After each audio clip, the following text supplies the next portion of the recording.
In December 2001, two men were cutting firewood in a remote field near Canton, Ohio. It was a cold winter day. They were working about 200 yards from the nearest county road in an isolated area that most people never visited. As they moved deeper into the field, they saw something that made them stop. Bones. Human bones, bleached white by years of exposure to sun and rain and snow. Scattered across the ground, partially hidden in the tall grass. The men immediately called the police. When investigators arrived at the scene, they found skeletal remains near an old oil well. There was no clothing, no jewelry, no wallet, no identification of any kind, just bones. The coroner examined the remains and made an initial assessment. They believed this was an African-American woman between 22 and 31 years old, about 5 foot 7 inches tall. But they were wrong. DNA analysis would later prove that these remains belonged to a man, not a woman. And for more than 2 decades, nobody knew who he was. He became known as Stark County John Doe, a nameless victim, a forgotten soul, just another unsolved mystery gathering dust in a filing cabinet. But this John Doe had a name. He had a family. He had people who loved him and who had been searching for him desperately for 7 years before his remains were even discovered. His name was Anthony Bernard Gulley, and this is his story. You're watching Hidden Chronicles, not just a channel, but a community driven by curiosity and the search for truth. If you believe every mystery deserves answers, you're in the right place. Subscribe to stay informed, share to spread awareness, and join the conversation below, because together we don't just watch the story, we uncover what's hidden. Anthony Bernard Gulley was born on August 31, 1970 in Pontiac, Michigan. He grew up in a loving family with his mother, his siblings, and extended relatives who cared deeply about him.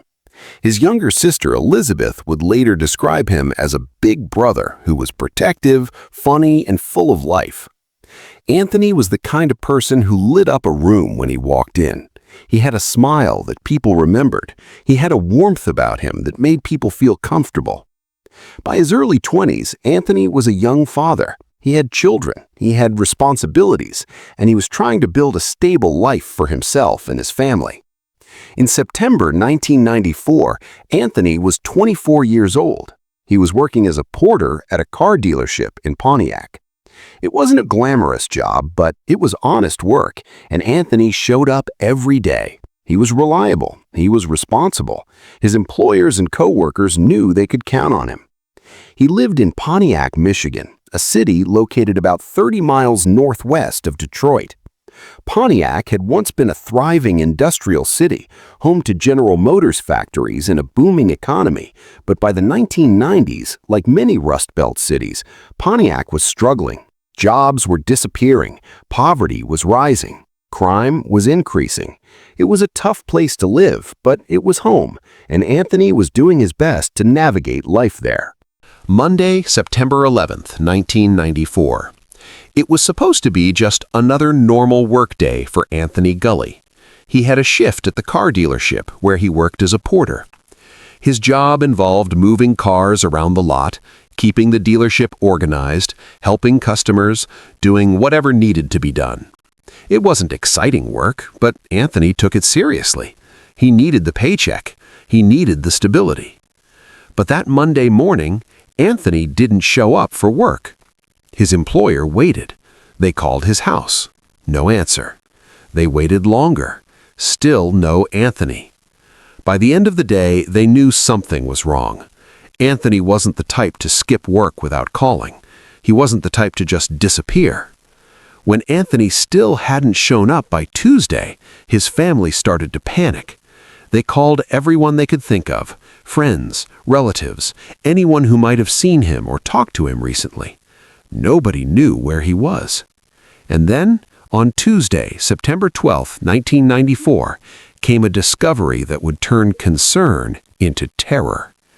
Anthony's car was found in Akron, Ohio, about 250 miles away from Pontiac, Michigan.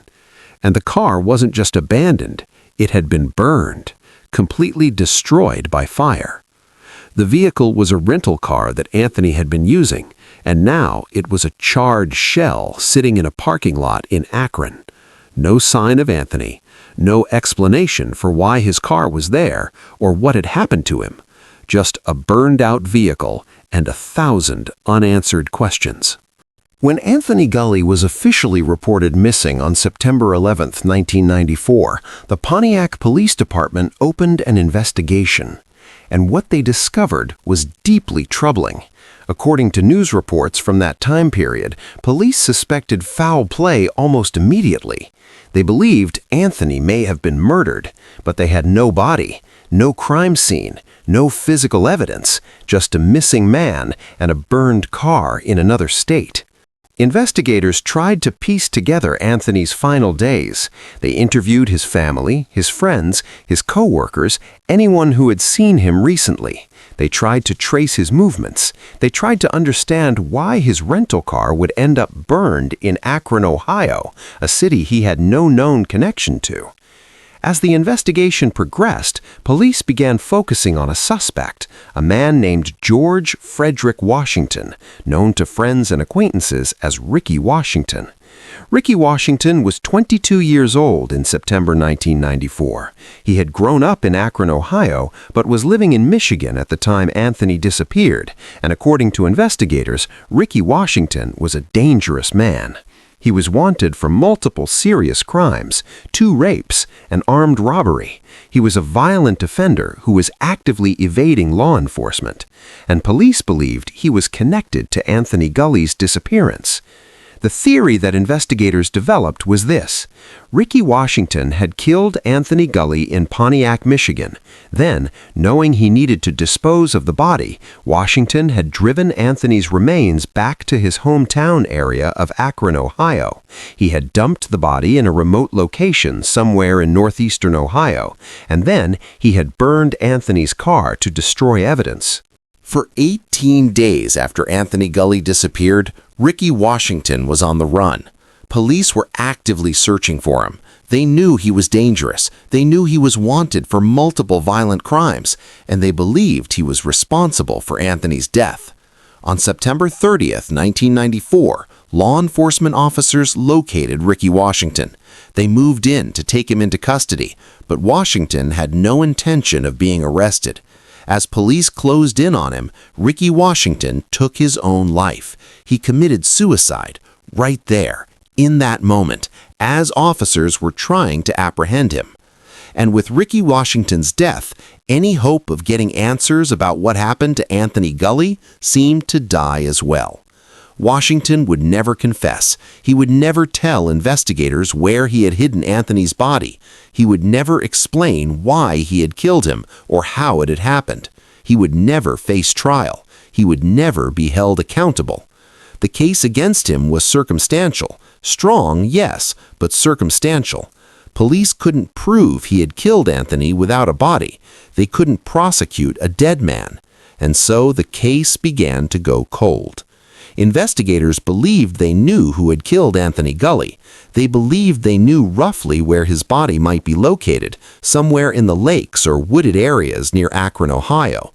But without physical remains, without concrete proof, the case stalled. Anthony's family was left in limbo.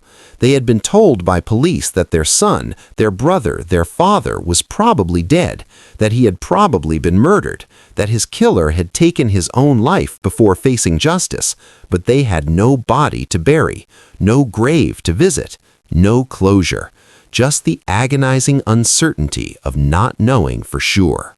7 years passed. 7 long years, during which Anthony Gulley's family held out a fading hope that maybe, somehow, he was still alive somewhere. Maybe the police were wrong.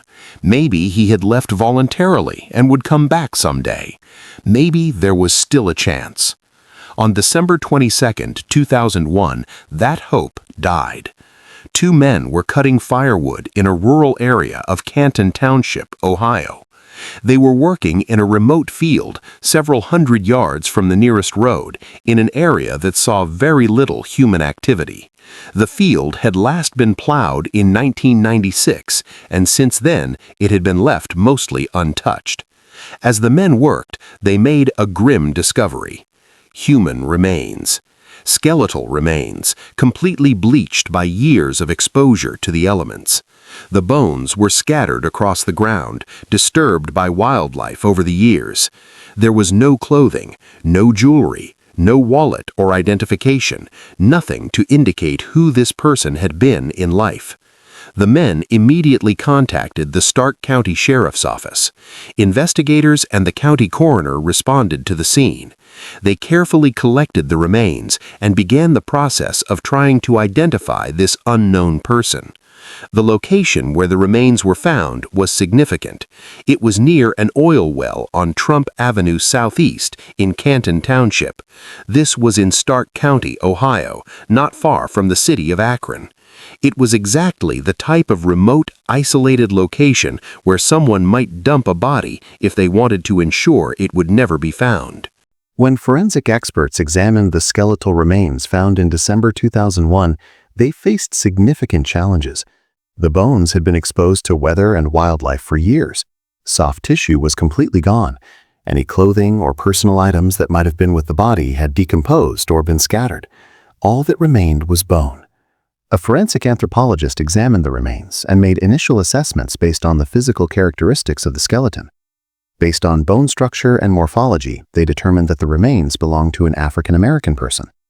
Based on pelvic bones and other skeletal features, they initially believed this was a female. Based on bone development and wear patterns, they estimated the person had been between 22 and 31 years old at the time of death. Based on long bone measurements, they estimated height at approximately 5'7". But here's the problem with forensic anthropology. It's not an exact science. It's based on statistical averages and population data, and sometimes the initial assessments are wrong. When DNA analysis was performed on the remains, it revealed a critical error in the initial evaluation. The remains were male, not female. This misidentification would complicate the search for his identity for many years. Because when investigators searched missing persons databases, they were looking for a missing African-American woman in her 20s, not a missing African-American man. That mistake cost years of potential progress. As for cause of death, forensic experts found evidence that would later be confirmed by researchers at Ohio State University. There appeared to be damage consistent with gunshot wounds. This person had likely been shot. This was a homicide. But who was the victim? From 2001 until 2025, the remains found in that Canton field were known simply as Stark County John Doe. He was entered into databases for unidentified remains. His case file sat with the Stark County Sheriff's Office. Periodically, investigators would review the file, hoping for new information or new technology that might help identify him. But year after year, John Doe remained nameless. His family, wherever they were, presumably had no idea his remains had been found. Meanwhile, somewhere else, Anthony Gulley's family was still searching, still hoping, still waiting for answers about what had happened to their son and brother.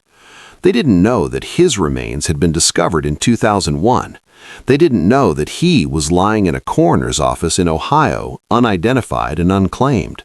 The two cases, Anthony Gulley's disappearance and Stark County John Doe's unknown identity, existed in parallel, both unsolved, both frustrating, both heartbreaking, and neither connected to the other, even though they were the same case.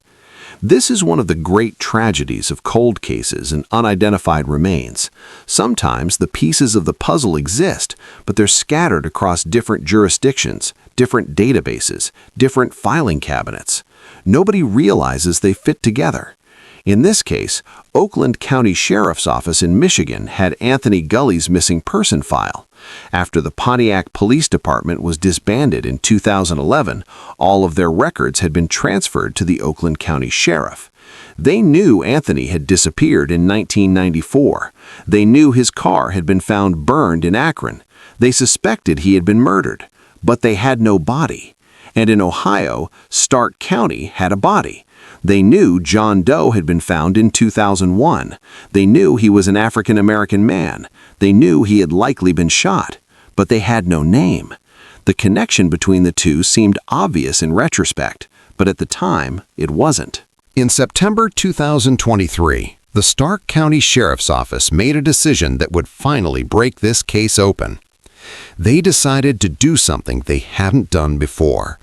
They reached out to a relatively new organization that specialized in exactly this kind of case, the DNA Doe Project. The DNA Doe Project is a nonprofit organization founded in 2017 by Margaret Press and others. Their mission is simple and powerful. They use investigative genetic genealogy to identify unknown remains and help bring Jane Does and John Does home to their families.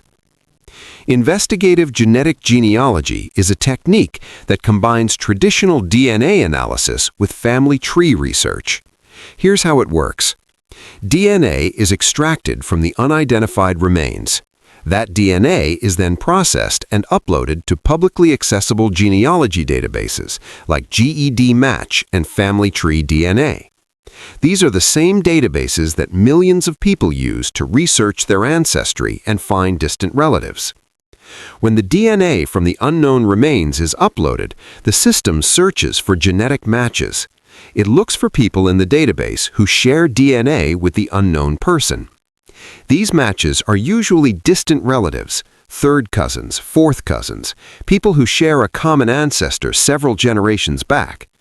Then, volunteer genealogists at the DNA Doe Project start building family trees. They use census records, birth certificates, marriage licenses, obituaries, newspaper archives, and every other piece of genealogical data they can find. They trace these distant relatives back through generations, looking for common ancestors. And then they trace forward from those ancestors, building out all the branches of the family tree, trying to find the specific branch that would lead to the unknown person. It's painstaking work. It requires hundreds of hours of research. It requires expertise in both genetics and genealogy. It requires access to vast databases of historical records. But when it works, it's transformative. It brings people home. The DNA Doe Project agreed to take on Stark County John Doe's case in 2023. They started the process. DNA from the remains was sent to a specialized laboratory. The lab performed whole genome sequencing, which creates a complete genetic profile.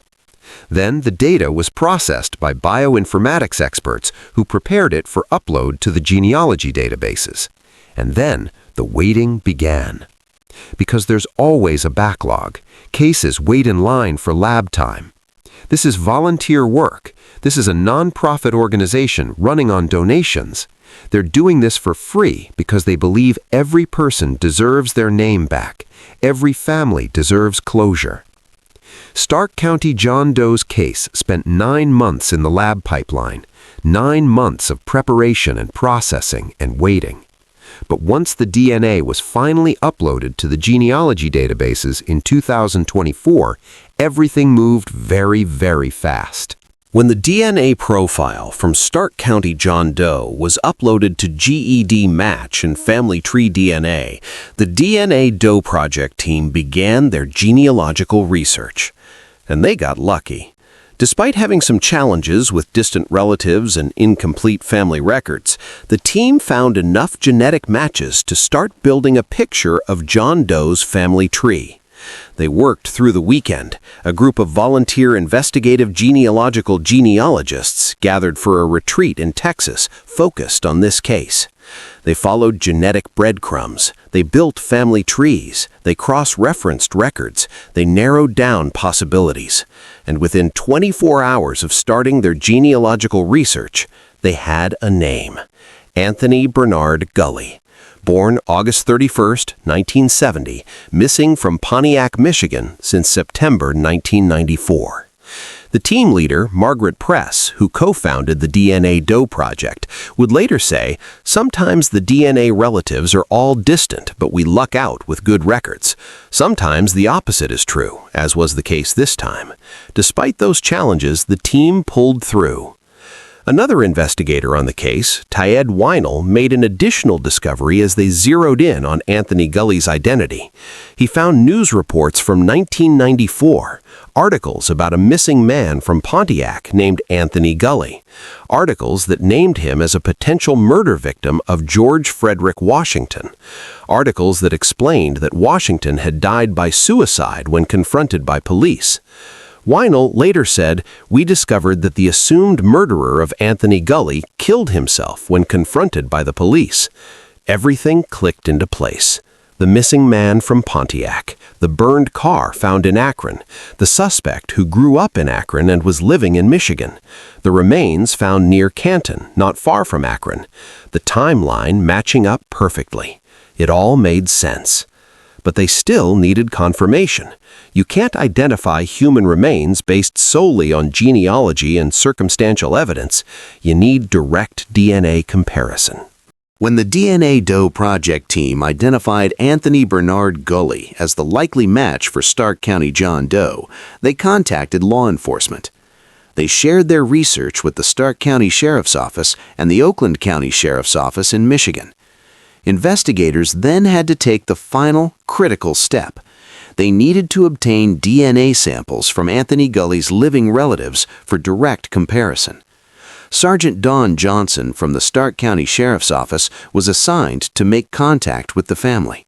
She had to make a phone call that would change their lives forever. After 30 years of not knowing, after 3 decades of hoping and wondering and praying, Anthony's family was about to get answers. Sergeant Johnson contacted Anthony's relatives. She explained that investigators believed they had found Anthony, that his remains had been discovered years ago in Ohio but had remained unidentified, that new DNA technology had finally allowed them to make the connection, and she asked if family members would be willing to provide DNA samples for confirmation testing. Anthony's family agreed immediately. They wanted to know. They needed to know. DNA samples were collected from multiple family members. The samples were sent to the lab for direct comparison with the DNA from the remains, and the results came back positive. It was a match. Stark County John Doe was Anthony Bernard Gulley. After more than 24 years of being nameless, Anthony finally had his identity back. After 31 years of searching, his family finally had answers. On Tuesday, March 18, 2025, Ohio Attorney General Dave Yost and Stark County Sheriff Eric Weisburn held a press conference. They stood before cameras and reporters and made an announcement that had been 31 years in the making. Stark County John Doe had been identified as Anthony Bernard Gulley of Pontiac, Michigan. Attorney General Yost spoke about the breakthrough. He said, "The answer to this mystery may have remained lost in time if not for the tenacity of investigators and the groundbreaking power of genetic genealogy. My heart goes out to the family, and although they finally have answers, they undoubtedly still have broken hearts." Sheriff Weisburn spoke about the importance of never giving up on cold cases. He talked about the team effort that had solved this case. He thanked the DNA Doe Project, the Ohio Bureau of Criminal Investigation, the forensic experts who had worked on the case over the years, and everyone who had refused to let John Doe remain nameless. Representatives from the DNA Doe Project spoke as well. Tracy Anders explained how investigative genetic genealogy worked. She talked about how they had built Anthony's family tree using DNA matches from distant relatives. She said that once the lab results were ready, the identification happened within 24 hours. Samantha Reeb from the Ohio Bureau of Criminal Investigation spoke about the evolution of DNA technology and how cases that were impossible to solve 20 years ago were now solvable. She talked about the toll on families who wait decades for answers and the importance of giving them closure. The press conference was live-streamed online. And watching from Michigan on that live stream were Anthony's family members, his sister Elizabeth, his adult children, relatives who had spent 31 years wondering what happened to him. Now they knew. He hadn't abandoned them. He hadn't chosen to disappear. He had been murdered, his body had been hidden, but he had never forgotten them. And now, finally, he was coming home. After the press conference, news crews contacted Anthony Gulley's family in Michigan for their reactions, and what they said was heartbreaking and beautiful at the same time. Elizabeth Gulley, Anthony's younger sister, spoke to reporters. She was emotional, but also relieved. She said, "I always said, I pray before I go I can find out whatever happened to my brother.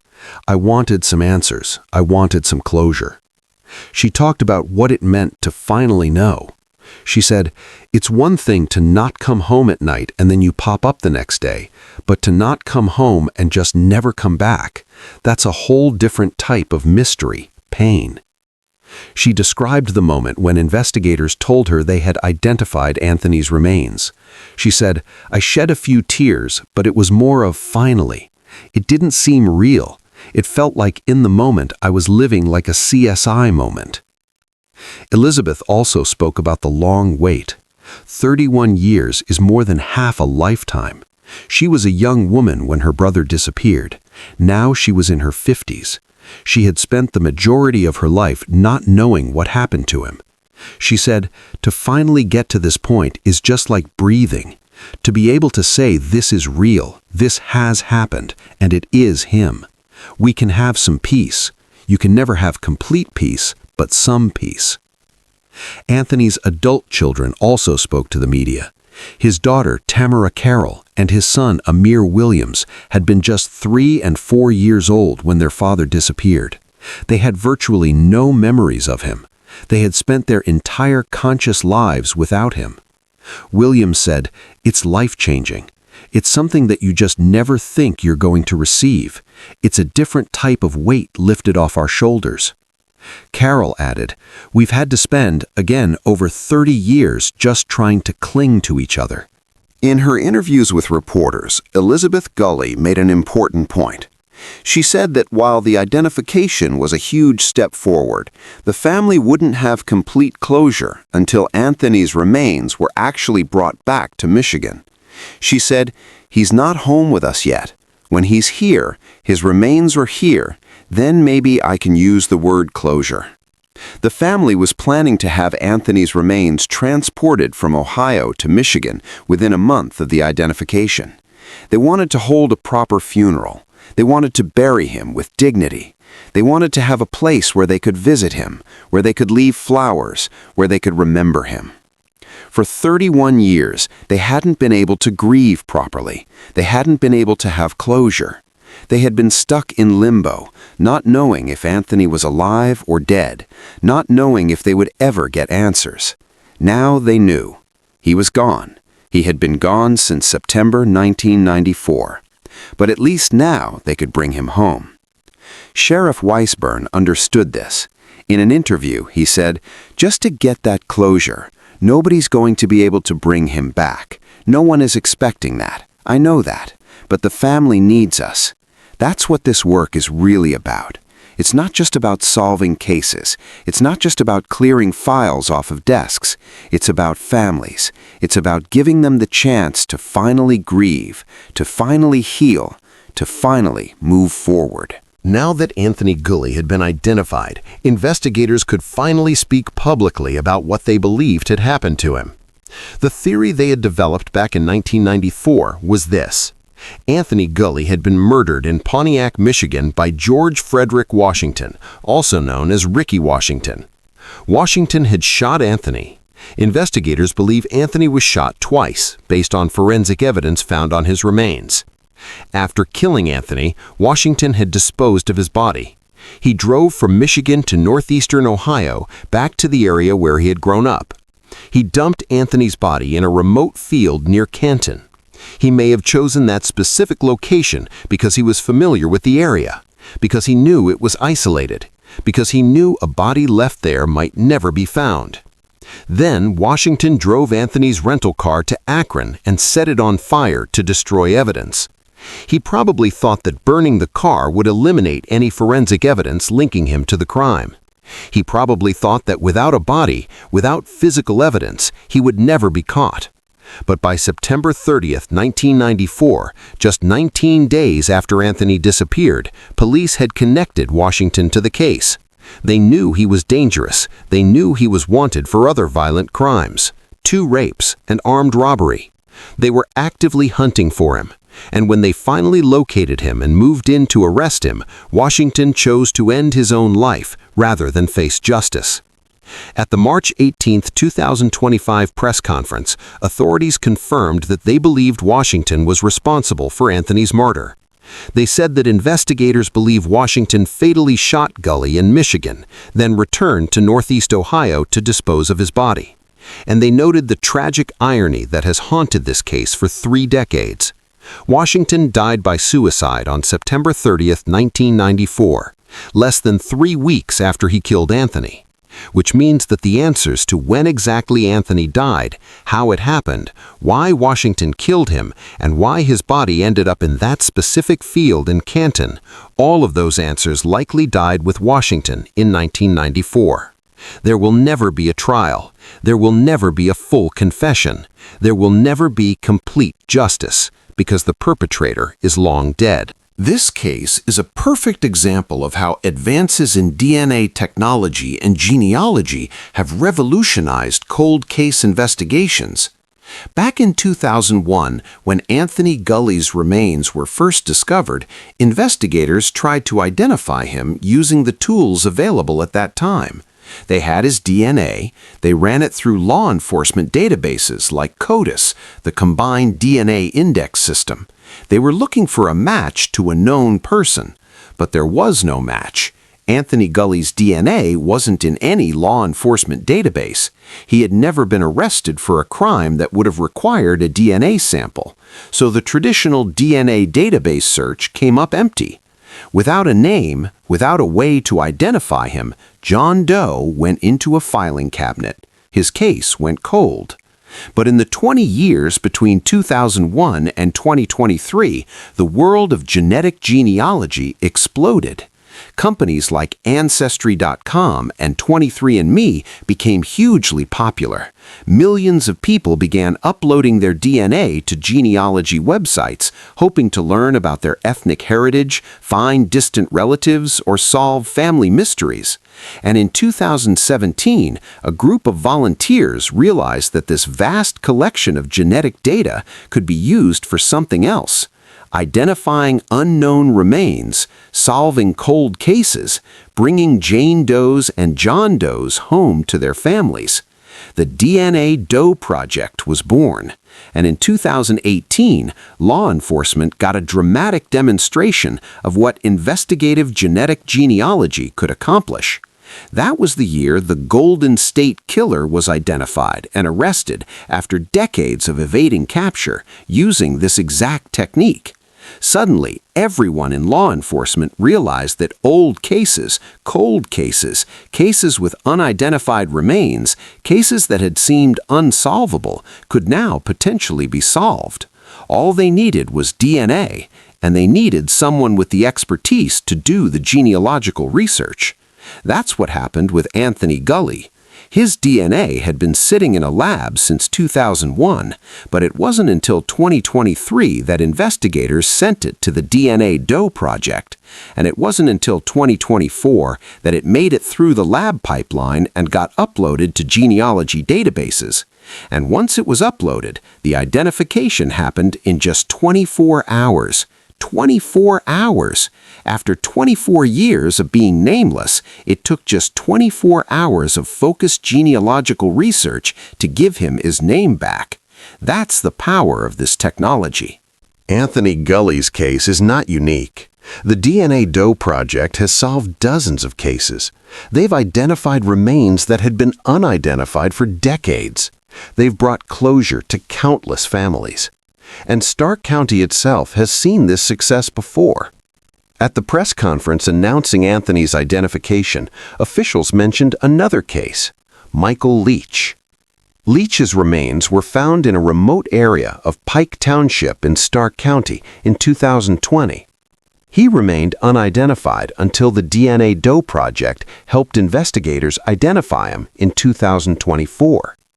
Leach's sister, Rayanne Kalai, was able to hold a funeral service for her brother in October 2024. She told reporters that her family was grateful to finally have closure. She said they were holding on to hope that one day Michael's murder case would be solved and someone would be held accountable. These stories are playing out across the country. In jurisdiction after jurisdiction, cold cases are being solved. Unidentified remains are being identified. Families are getting answers. And it's all because of this convergence of technology and volunteer work. DNA science, genealogical research, publicly accessible databases, dedicated volunteers who donate hundreds of hours to build family trees and solve mysteries, and law enforcement agencies that are willing to try new approaches and bring in outside help. Cases like Anthony Gulley's matter for reasons that go beyond just one family. Yes, bringing Anthony home mattered to his sister Elizabeth, to his children, to everyone who loved him. That closure is invaluable. But these cases also matter on a larger scale. Every time an unidentified person is identified, it sends a message. It tells families with missing loved ones that there is hope, that even decades later, advances in technology might bring their loved one home. It tells potential criminals that there is no perfect crime, that even if you think you've gotten away with murder, even if decades have passed, even if you've died yourself, science and justice might still catch up with the truth. It honors the dead. Every person deserves to be remembered by name. Nobody should be buried as John Doe or Jane Doe, forgotten and anonymous. Everyone deserves their identity back. And it highlights the power of collaboration. The Anthony Gulley case was solved because multiple agencies and organizations worked together. The Stark County Sheriff's Office, the Oakland County Sheriff's Office in Michigan, the Ohio Bureau of Criminal Investigation, the Ohio Attorney General's Office, forensic experts at Ohio State University, private companies that did DNA sequencing, the DNA Doe Project and their volunteer genealogists, and the public genealogy databases where millions of ordinary people have uploaded their DNA. All of these pieces had to come together. None of them could have solved this case alone. But together, they brought Anthony Gulley home. Elizabeth Gulley, Anthony's sister, had a message for other families who were going through what her family went through. She told reporters, "I just want to say to people who have loved ones who are still missing to have some faith. Connect with your universe. Keep your loved one in your heart. Allow the process to do what it is going to do, but hopefully you're going to get some answers you need to heal, but just have some faith." That message of faith and patience is important because the reality is that many families wait years, sometimes decades, for answers. Some never get answers at all. The uncertainty is agonizing. The not knowing is torture. But as technology continues to improve, as more cases get reviewed with fresh eyes and new tools, there is hope. If your loved one's case has DNA evidence, if there are genetic samples preserved, there is a chance that investigative genetic genealogy could help. Even if traditional DNA databases didn't produce a match, even if the case has been cold for decades, it's worth asking law enforcement if they would consider working with organizations like the DNA Doe Project. If your loved one went missing and their remains have never been found, don't give up hope that they might be discovered someday. And if they are, new technology means they might be identifiable even if they weren't before. And if you've done a consumer DNA test through companies like Ancestry or 23andMe, consider uploading your results to databases like GED Match that allow law enforcement access. You might be the distant relative whose DNA helps bring someone home. One thing that comes through clearly in the interviews with Anthony Gulley's family is the emotional toll of waiting 31 years for answers. Elizabeth Gulley described it as a different type of pain, a pain that comes from not knowing, from living in limbo, from hoping your loved one might still be alive while simultaneously knowing deep down that they're probably gone. Anthony's children grew up without a father. They have no memories of him. They know him only through photographs and stories told by family members. They've spent their entire lives with a hole where their father should have been, and they've spent those lives not knowing what happened to him. That uncertainty shaped their childhood, their adolescence, their adulthood. Now they know. Now they can grieve properly. Now they can begin to heal. But they can't get back those 31 years. They can't get back the childhood they should have had with a father. They can't get back the milestones he should have been there for. Graduations, weddings, the birth of grandchildren. All of that was stolen from them by violence. And then the uncertainty about what happened was another layer of trauma on top of that loss. This is why this work matters so much. This is why organizations like the DNA Doe Project exist. This is why law enforcement agencies dedicate resources to cold cases even when the perpetrator is dead and there will be no prosecution. Because families deserve answers. They deserve to be able to grieve. They deserve closure. And they deserve to bring their loved ones home. In the weeks following the March 18, 2025 announcement, Anthony Gulley's family made arrangements to have his remains transported from Ohio to Michigan. They were planning a funeral service, a proper burial, a chance for family and friends to say goodbye. After 31 years, Anthony was finally coming home. His family could finally lay him to rest. They could finally have a grave to visit, a place where they could go to feel connected to him, a place where they could leave flowers and sit and remember and grieve. Elizabeth Gulley told reporters that when Anthony's remains were finally brought back to Michigan and buried, that's when she would feel like there was real closure, not before. Because until he was home, until he was properly laid to rest, the journey wasn't complete. This is the final chapter in Anthony Bernard Gulley's story, a young man who was murdered at age 24, whose body was dumped in a field and left to be forgotten, who spent 7 years in that field before anyone even knew he was there, who spent another 24 years in a coroner's office, nameless and unclaimed, but who, thanks to science and determination and people who refused to give up, finally got his name back, finally got his story told, finally got to go home. The Anthony Gulley case will be remembered as an example of how modern forensic technology can solve cases that were previously unsolvable. It will be studied by law enforcement officers, forensic scientists, and genetic genealogists as a successful application of investigative genetic genealogy. But more than that, it will be remembered by Anthony's family as the moment they finally got answers, the moment they finally got closure, the moment their loved one came home.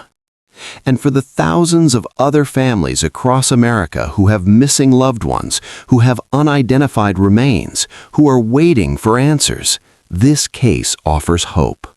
Hope that maybe their case will be next. Hope that maybe science will bring their loved one home too. Hope that even after decades, justice and truth can still prevail. Anthony Bernard Gulley is finally home. His name is restored. His family has answers. And while nothing can undo the violence that took his life or the decades of uncertainty that followed, at least now there is peace. At least now there is closure. At least now Anthony Gulley is no longer John Doe.